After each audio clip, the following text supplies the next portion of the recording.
Dans les conditions normales d'éclairage, l'œil humain est capable de voir des objets dont la taille est supérieure à 250 micromètres, c'est-à-dire 1/4 de millimètre. La taille des acariens habituels que l'on trouve dans nos habitats varie de 250 à 450 micromètres. Et pourtant, on est incapable de les voir à l'œil nu, car ils sont comme des grains de poussière et le plus souvent, ils sont blancs ou transparents, ce qui les rend difficiles à distinguer. Aujourd'hui, nous savons que le monde physique ne se limite pas à ce que l'on peut voir à l'œil nu. Il existe tout près de nous, à côté de nous, ou carrément à l'intérieur de notre organisme, un monde qui grouille de micro-organismes. Il y a les bactéries, les virus, les levures, les micro-algues, etc. La découverte de ce monde fascinant, on le doit à Anthony van Leeuwenhoek. Le plus fou dans l'histoire, c'est qu'à la base, Anthony n'était même pas un scientifique. À 16 ans, il est envoyé à Amsterdam en tant qu'apprenti chez un drapier. Il se débrouilla fort bien, au point même qu'il monta son entreprise. Le travail d'un drapier était de fabriquer des draps et de les vendre.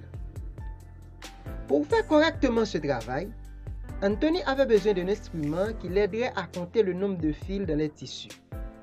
L'histoire raconte qu'au début, il a utilisé des éclats de diamant, puis il se mit à polir des morceaux de verre. C'est comme ça qu'il commença à utiliser des lentilles dans l'exercice de son métier. Au fil du temps, il développa une passion pour les lentilles.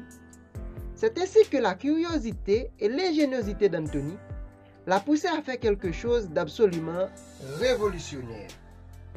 Anthony arrive à monter une toute petite lentille d'environ la taille d'une tête d'aiguille sur un support en laiton percé d'un trou pour faire passer la lumière. Le tout solidaire à un support que l'on peut déplacer face à la lumière. En mettant au point cet instrument, Anthony a fait un coup de maître. Car il se trouve que son instrument était excellent.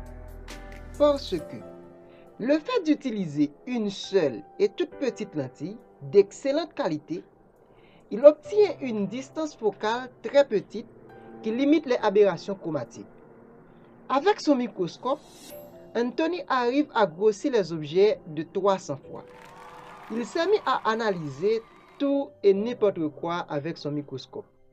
L'eau des étangs, son sperme, son sang et beaucoup d'autres choses. En parallèle, un autre scientifique développa un microscope composé de plusieurs lentilles convexes. Il s'agit de Robert Hooke. Mais les lentilles utilisées par Robert Hooke présentaient toutes des défauts d'aberration chromatique.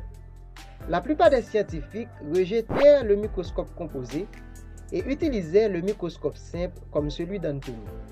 Ce microscope offrait des grossissements moins importants, mais possédait une qualité d'image plus nette.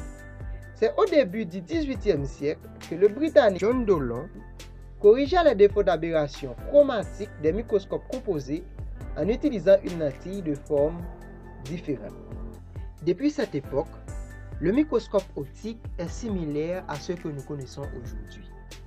À ce jour, bon nombre d'améliorations ont contribué à perfectionner cet instrument, tant en matière optique que mécanique. La puissance de grossissement est passée de 200 à 1500 fois en moyenne. La plupart des observations se font à 200 et 400 fois la taille de l'objet observé.